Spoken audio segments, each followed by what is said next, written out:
Greetings YouTube and welcome to the Blue Corner and to a bit of an unusual video as I'm going to be going over Highlander today because at the time of this video being recorded, yesterday I had a locals for Highlander format that ended up actually doing decent and I ended up going like 3-0, which I know isn't very impressive, it's 3-0, but it was a nighttime locals on a rather dead day of the week and we were sharing the back with Magic people, so like only 4 people showed up, but the fact that I was able to get in like 6 games with this deck and had like very minimal bricking considering what I played is not bad, considering that I ended up playing Highlander Ritual, which is something I never thought I'd really say, but here we are in the year of our Lord 2024.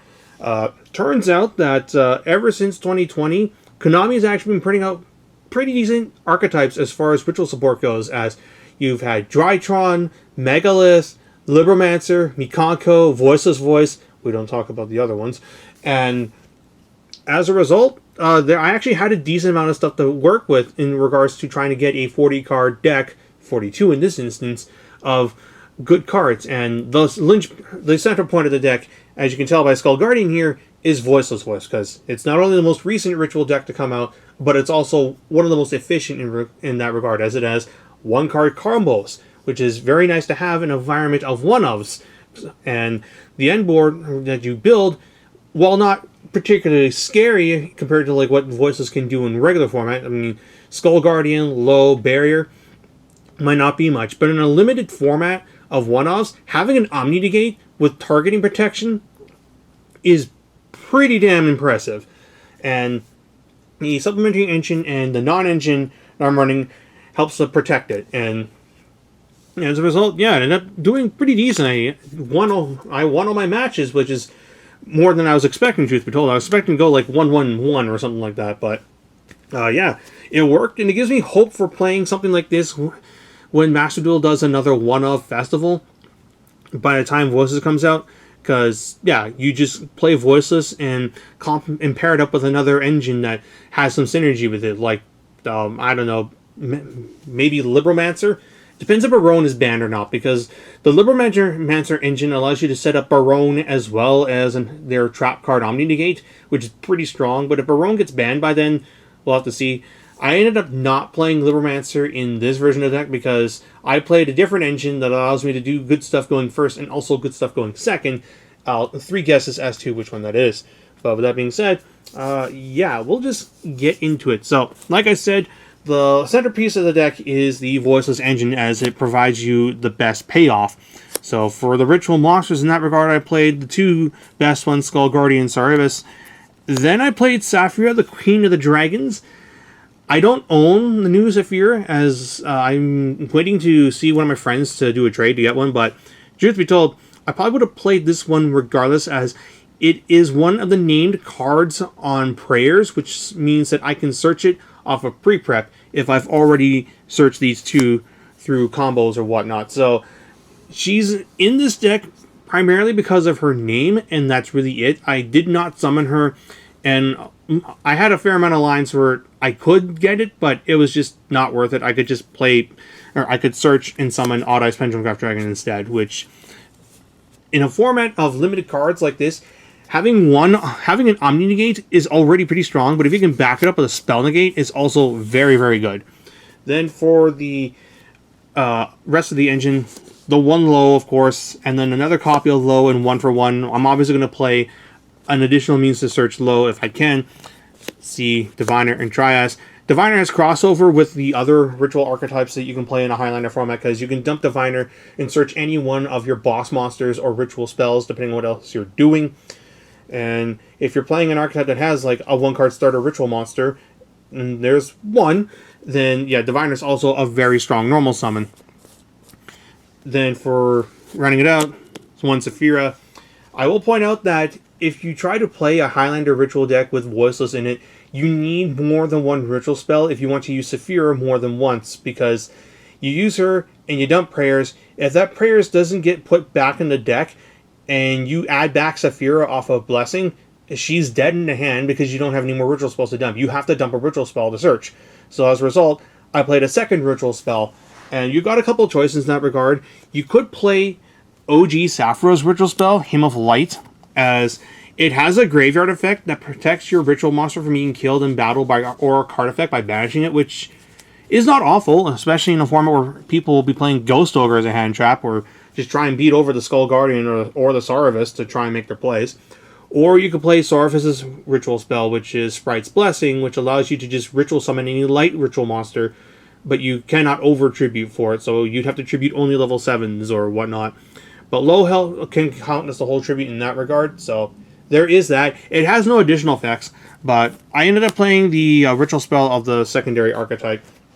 And just an FYI, Libromancer does have a ritual spell. It's not a very good one, but you might end up playing the level 8 ritual monster in that archetype regardless, so that's a thing. Saurvis, being able to cycle your ritual spell and just your one-off spells in general in this kind of format is fantastic. Cycle back any of the pots, any of your power spells, yep. And then Barrier, Blessing, Trap, and Prayer. Not much to really say here. These are part of the reason why this engine is so very strong. You get the Barrier, Blessing allows you to recycle and just keep doing stuff, and Trap is not as strong as I thought it was going to be, just because you cannot use it to constantly search or summon cards out of deck, but the pop effect is still very strong. I ended up popping 2 Cash Tier cards to prevent him from doing stuff, and then the rest of my engine was able to get me there. Then as far as the supplementing engine, like I said, Libromancer is an option I considered, as it allows you to get an Omni Negate through their engine. However, they don't really do a whole lot going second, which is something I wanted to consider. So I ended up playing a different ritual engine, which allows me to set up an interruption going first, and is very good at breaking boards going second. And I think you know what that means, Mikanko. This is an idea I've had for a good while to begin with, combining Voiceless Voice and Mikanko, because you can use Ohime and her cards to remove cards for going second, and you've got the obnoxiousness that is Hu Li with an equip going first with her trap card as well to get a suck up, and yeah, they can't kill her, they can't target her, and you've already got the Voiceless setup going. But anyway, yeah. Ohime is in here. She's searchable through a couple means, Diviner being one of them. I have another normal summon that does this case. And Ohime by herself is a combo, because you can, if you don't remember, use her to search the quick play, and then summon her off the quick play, banish the quick play, and you can either, going first, grab the blue equip, which bounces her to get to Hu Li or Hare, or you can send the Snatch Steal and use it to take a monster and go from there. So, very, very good card. And complementing Ohime are Hare, Hu Li, no Nini. I figure if I was going to be using this engine to go first, I was basically going to be getting to Hu Li, and that's really it. And then the Honorary Mikanko, Ashoka Pillar to search your Arabesque and go from there. Then for the spells, Arabesque, Fire Dance, Mayo, Rondo. Yeah, the 4 best equips. I didn't play Purification Dance, as that was not going to be needed. And since I'm not playing Rivalry, I'm not playing other random equips like Axe of Fools, Snatch Steal, and whatnot. I probably should have been playing Snatch Steal just because I was on Pillar.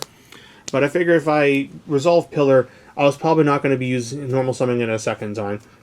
And the non-ritual spell, the non-equips, 1 Ceremony, and 1 Kagura. Like I said earlier, Saphira needs to have at least 2 ritual spells in the deck to do her thing, so I opted to play Kagura over any of the other ritual card spells I could have played, as there are scenarios where you'll actually want Kagura in your hand to ritual summon Ohime, because remember, Kagura allows you to blow up the board based on the number of different named equips in your graveyard when you ritual summon her. So you could pop anywhere between 1 to 4 cards and deal 1 to 4,000 damage and try and make a push. So that's why it's in here. I ended up never using her. I just searched it so I could do stuff with it. And then rounding out the Mikanko engine is Spirit Walk, which is still very, very good. Being able to just suck up a monster onto Hu Li is powerful disruption, because while it is targeting, it's not destructive removal, so you can just take something and not have to worry about it.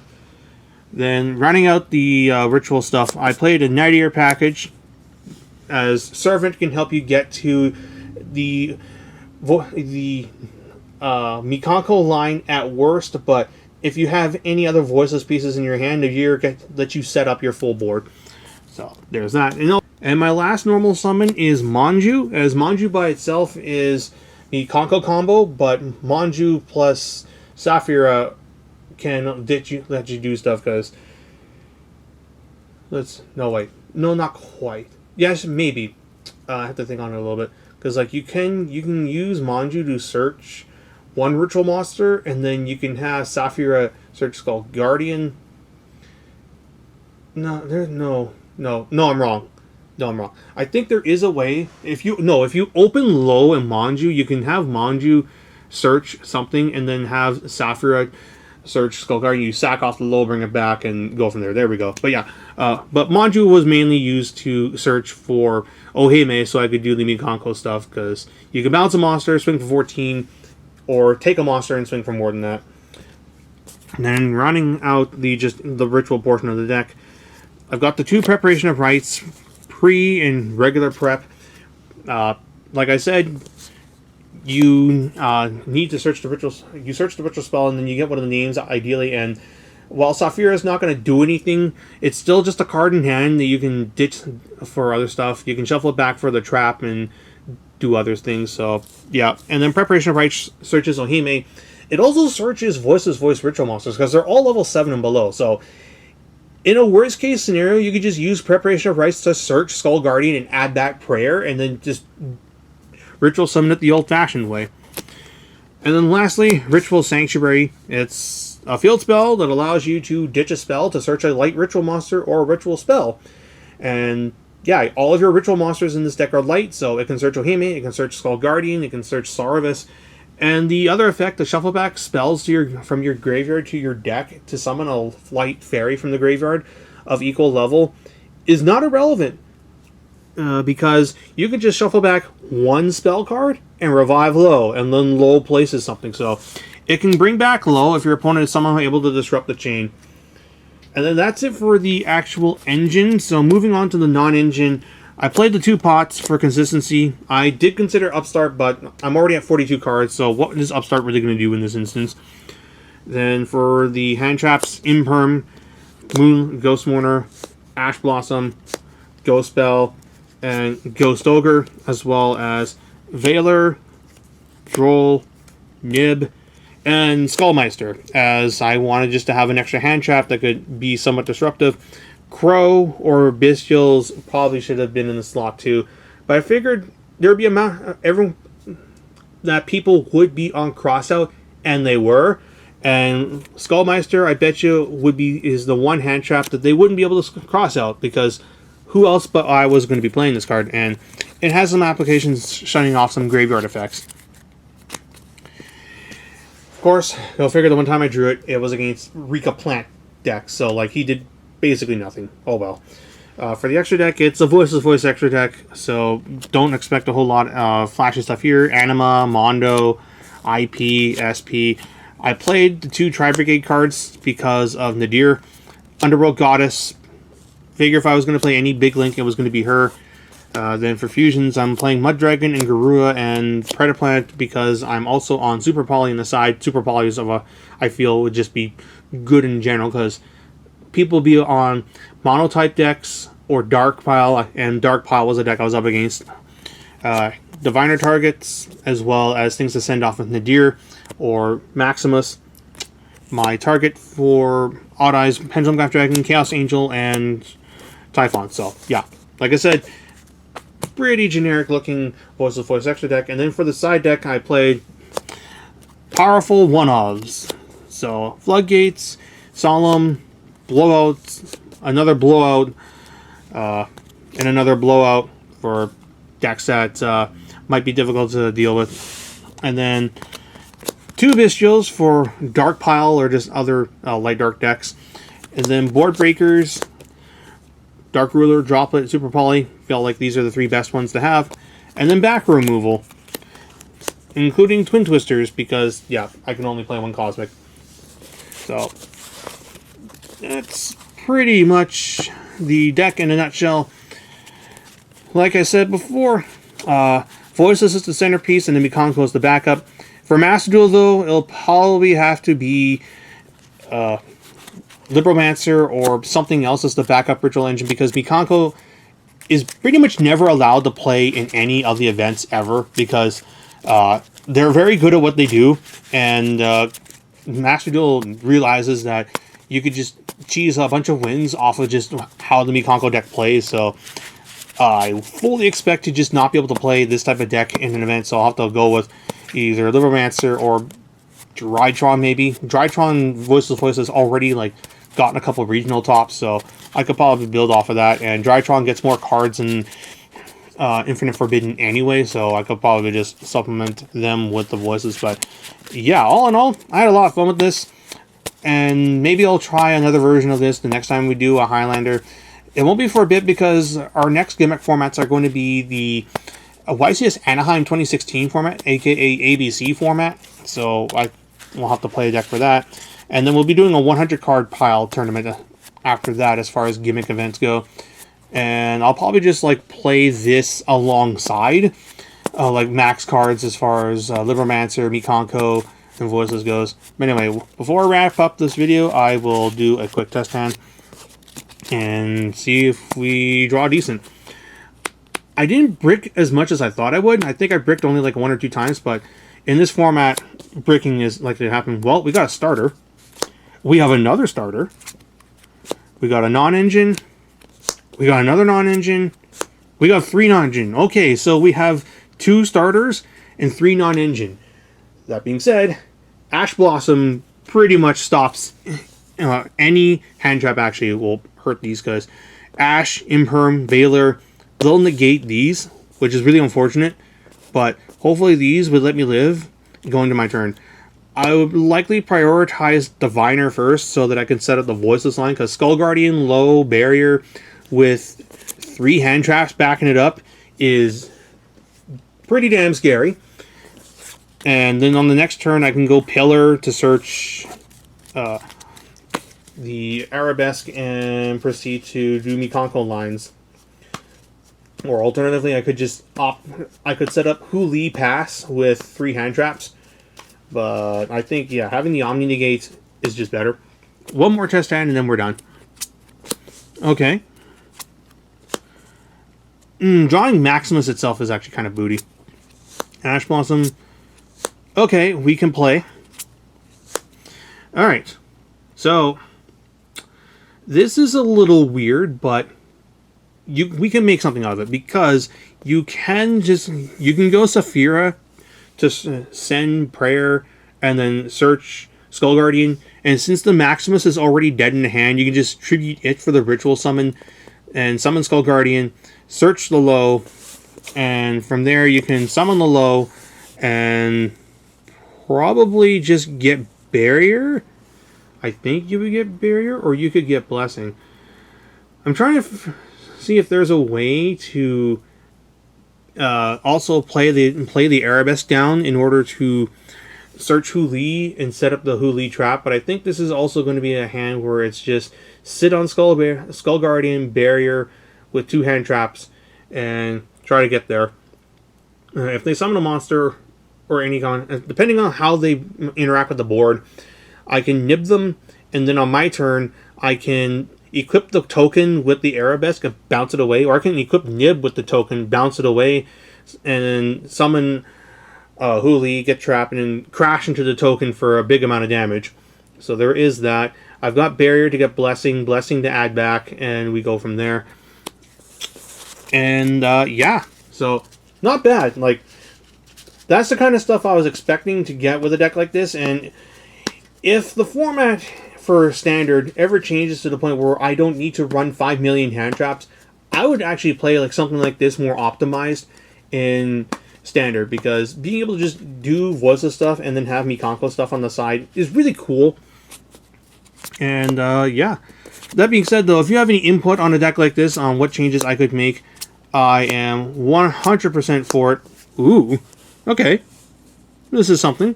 It is combo. That being said, hand traps hurt this significantly, but that's to be expected in a format like this. Anyway, hope you guys enjoyed the video. Until next time, this is Blue Star 899 jacking you out.